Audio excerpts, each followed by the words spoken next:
We've talked a lot about relationships, but we haven't really talked much about what happens if that relationship isn't so great or you can't make it be any better than what it is. What happens when you're getting hit or physically abused any other way, or emotionally abused or mentally abused? What happens if you're with a narcissist, or you're with, somebody that's controlling, or you're with somebody that doesn't care? What happens if you're with somebody that's cheating on you and not caring for you or doesn't have your best interest? What happens? It sucks. It hurts. It's hard. And there's no explanation in that moment, but for so long, people live through that. We put ourselves through enduring pain and continued hurt just to go ahead and say, I'm staying. I'm staying. I love them. I love them. They love me. They love me. I love them. They love me. And it's a thing that is so sad.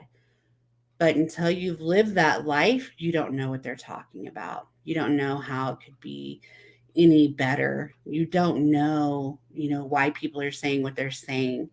You're living in denial. Every day is just being there. You're not living happily. You're not living, in ways that that are out there. You're living in sadness and pain, and it's it's happening, and you don't even realize that it's now getting away from you. And oh my God, one day you wake up and you're like, well, shit. Well, shit. I've been in a few of those relationships where, I my best part of the day was when he didn't hit me that day. Maybe he just slapped me or maybe he just yelled at me. I've lived in that relationship where, at least he didn't, hit me in the face today. It was in the arm, so it's easier to cover up tomorrow. Um I've lived in that whole realm of very, very bad abuse. And guys, it's women that live in this, it's men that live in this. There's such a stigma around women get abused. Men do it too. Men go through the same kind of abuse every day in, day out, and never say anything because that's embarrassing. If somebody finds out some woman's been beating on you or chastising you or yelling at you or screaming at you, mentally abusing you or emotionally abusing you, people don't talk about that as much, do they? Mm-mm, not at all. It's sad to me because I can watch stories and news stories about women getting abused, and you know, every day there's something about some abused woman, and I feel for them. I feel for them. But what I also feel for is the man that's living in that same situation, and nobody's talking to people about that really. Nobody's really talking about that. And guys really have it harder because they don't identify abuse as easy. I was talking to a client and he was telling me about how horrible life was at home and about what was happening. And I'm like, you're being abused. No, I'm not. They would never. This guy was being abused every day. It was just sad. But people do it because they don't know how to get out. They don't feel that there's any way out. They don't know that life could be better. They don't realize that you might have a little bit of pain and you might be lonely and you might be scared and it may be very hard for a little bit, but in the end, things will be so much better. They don't see that picture because they're stuck in the moment, you guys. They're stuck in living that horrible life. And that's probably all they've known for a time, you know? Um I remember the first time I ever got abused, physically abused in my relationship. I remember it very clearly. And I thought, oh, it won't happen again. They promised it wouldn't happen again, right? He's like, I'm so sorry. They said so much sorry. And then the next time it happened, I'm like, but you said, well, no, it won't happen this time. It won't ever happen again. Never again will it happen. I'm so sorry. I had a bad day at work. I took it out on you. I shouldn't have, but it did. And then the next time, it was because we were drunk, like, "Oh, I'm so sorry, I drank too much." And there was always an excuse which made it seem okay. Okay. He didn't mean it, he's saying, "I'm sorry." Duh. It took years for me to get out of that pattern. It took years for me to see that I was better than that. It took years for me to understand that I deserved better than that. I just graduated high school. I was living the American dream, right? No, no, no, I wasn't. Not behind closed doors. Little did I know that I had a boyfriend at the time because we were never married. I was never married to that man. I was just with that man. But little did I know that I had somebody that was physically abusive and would continue to be physically abusive. Little did I know that I had somebody that was more into drugs than he ever was in my life. Little did I know that I had somebody that was addicted to sex and to women and to lying and to just, I don't even know. I can't even tell you. It was everything. He was addicted to everything. And it was not me. It was not me. But I didn't realize that in the moment, life wasn't supposed to be like that. I thought that that's just how everyday lives were. I thought that people that lived together and were married were doing the same thing every day because I had never knew any different. I didn't know that anything different existed. Nothing of the same existed outside of where I was living, like it was hard. And I had a really good friend of mine. He was a preacher and I think he was the first person that told me that I was being physically abused and I'm like, "Stop. No, I'm not." He didn't mean to. He didn't mean to. It's not like that. He didn't mean to, right? Like every excuse under the sun to protect his ass at all cost. I said it. And then I can remember, like, I can tell you that I was never a small girl, but I can also tell you that I started eating my feelings at that moment too. I mean, I ate every emotion that you could ever think of. If I was happy, I ate. If I was sad, I ate. If I was scared, I ate. If I was lonely, I ate. I ate all the time. And I sat there because if I get up, then he's going to get pissed off. If I go do this, he's going to get mad. If I do this, he's going to get mad. If I do that, it's going to be bad. He's going to hit me if I do this. And such a horrible cycle. But I was young. I didn't know that there was a difference. I didn't know there could be something different. I didn't know that life could be anything other than what it was. You know, I didn't realize that I was by unknown, like I had no clue. I was being pulled away from my family, my support group, my natural support group. My mom and I's relationship was strained. It was strained partially because of some mental health issues that were going on, but partially because I had somebody that told me that my mom didn't love me and I didn't deserve to be loved, and partly because I was told that my family didn't care or they would be there. Um, like it was such a devastating time in my life. I was, 18, just getting out of school. Um, he told me every night he loved me, right? He loved me. He loved me.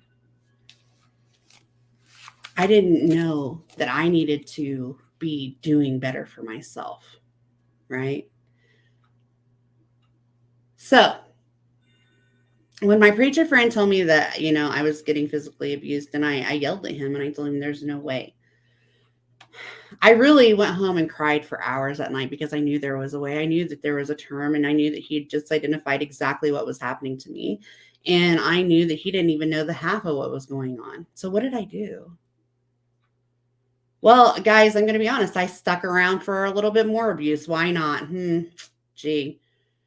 I couldn't call my mom and be like, "Mom, I'm being physically abused. I'm being emotionally abused. Can you please just come help me?" Couldn't do that. First of all, I didn't even have a cell phone. He had a cell phone, but I didn't have a cell phone, and I didn't have money to go to the payphone and call somebody, and we just definitely didn't have a home phone. So that wasn't an option. I didn't see my brothers. Again, I didn't have a cell phone. I had no phone, so I couldn't make calls to them. It was hard. It's hard. It's very hard to think of how you're going to get out of that. And if I left, I would have nothing. I had a job. I made money of my own, but I didn't get to keep that money. I didn't get to keep that money. There was no way. So what did I do? Well, I had this great support system that I didn't even know was a support system. Now, this friend that I told you was a preacher. He also worked for UPS, and he delivered to the store that I worked at every day. And every day he would come in and he'd be like, "You can get out, just say the word. You can get out, you can say the word." And I'm like, "It's okay. It's okay." Right? Well, that's how I ended up getting out. That person, that support person. That's how I figured out that I deserved better. That's how I had the resource to get a private cell phone and to get what I needed to do to call 911 if needed. That's how I had the resources to do what I did, a lot of what I did.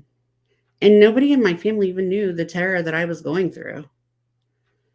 But the stranger that knew me every day acted like he had to drop off a box to my house, a package delivery. And he told me my game plan. I'm like, sounds good. Sounds logic. And that happened, y'all. I did what I needed to do. But not everybody is that lucky. Not everybody is able to have somebody tell them exactly what to do. So I'm going to give you some tools that you may need to get out of that abusive relationship. And remember, abusive doesn't mean that they're only physically abusing you. That's not at all what that means. Abuse is abuse, whether it's physical, emotional, mental, sexual, any of that is abuse. Anything that you do not like, that does not feel right, that does not feel comfortable, that does not feel safe, anything that harms your emotional state, anything that is not good to you, go. Don't stay for the promises that I'm guaranteeing you, if you're sitting here and you're the one that's being abused and you're hearing this right now, you've already heard 25 promises about how it'll get better, how they will never do it again, how it won't happen again. You've already heard it. And here's the reality. If they wanted to change, they would have already changed. They would have made the needed changes to help themselves. And if they're not, and you're still hearing, "I'm sorry, I won't do it again," don't stay. Here's the thing with this, though. It's hard. It's truly hard. You have to make a plan. You have to make a plan of where you're going to go, what you're going to do, and how you're going to do it, where you're going to stay, how you're going to stay safe, and if you have kids, how you're going to keep them safe. Make a plan. Don't write it in your book that he can see every day. Don't do it. Don't do it. And once you've made that plan, go. Don't be afraid. Don't stay. Don't let that fear hold you back. If you're in a situation where you don't have a way to get out, call for help. Call for help. There is a national domestic abuse hotline that you can call. That number is 1-800-799-7233. There is 988. There is 211 in many communities. There's 911. Call for help. Don't depend on your friends or shared friends or shared family, like his family or family of yours that doesn't, that likes him. Don't depend on them. Use one of these resources. They're available and they can get you in the right direction. They can set up a safe place for you to go.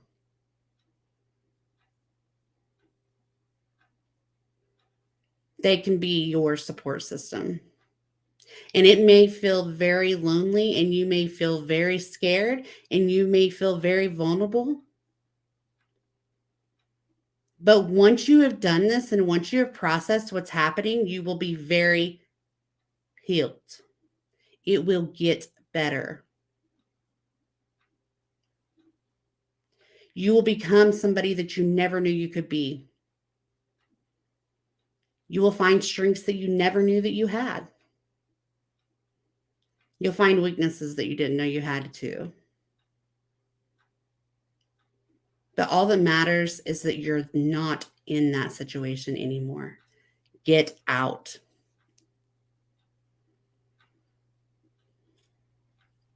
There's so many resources available. And I talked about this just a minute ago about how, there's a lot of resources available for women that are being abused.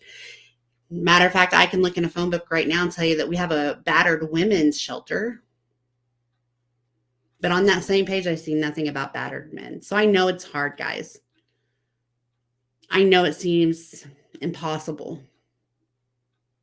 But use any of these resources, and there will be somebody out there to help you. For sure. It's hard. It's hard. It may take years of therapy. Or you might get out and feel better than you have in years and say, what the hell? And just remember, you're not alone. Somewhere somebody else is going through this. And that's why I wanted to make this the last part of this video. Because not every relationship is meant to be.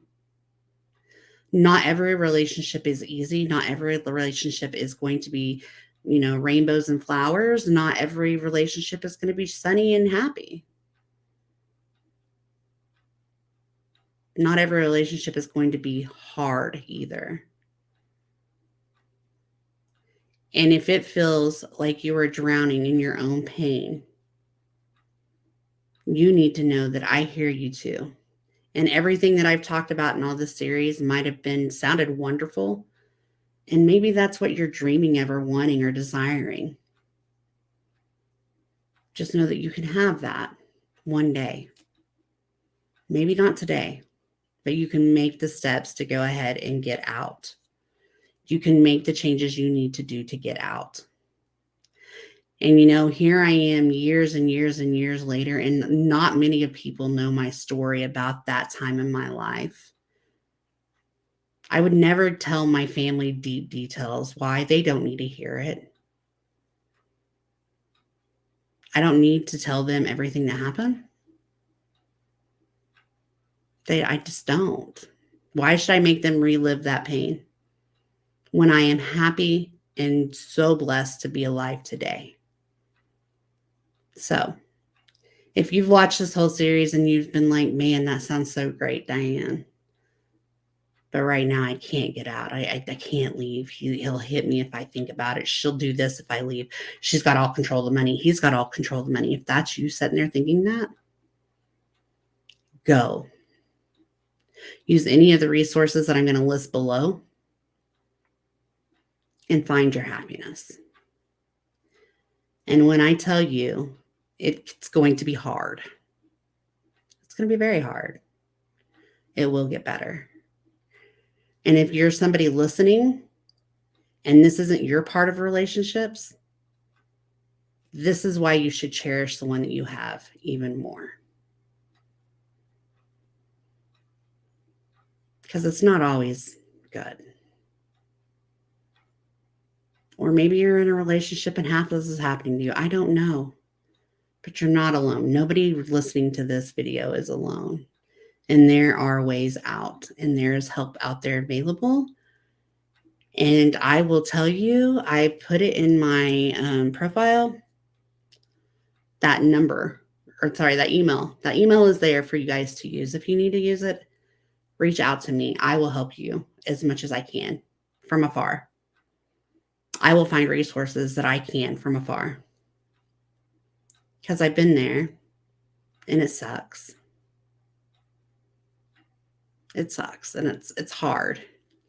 And you probably get in the bathtub or the shower at night and you probably cry to yourself and silently so nobody can hear you. And I hear you. I hear you. And it will be okay. So, again, look at the numbers listed below. Reach out to me via email. Let me do what I can do to help you. whatever you can do, do not stay in an abusive relationship.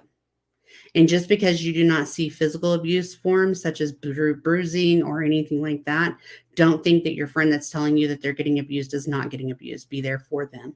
Be a support. Be somebody. So with relationships, this is probably going to be the last one for now. We're going to kind of wrap it up for a little bit. Summer's coming upon us, and I want to think about, good things. I'm going to find something else to talk about next. So thank you guys for sticking around. And again, if you're suffering with any kind of abuse in relationships, physical, mental, emotional, sexual, make sure that you reach out for help. 988 from any cell phone. 211 is a good resource for many communities. And then there is always also the National Domestic Abuse Hotline, which is 1-800-799-7233. Thank you guys for listening, and have a great day.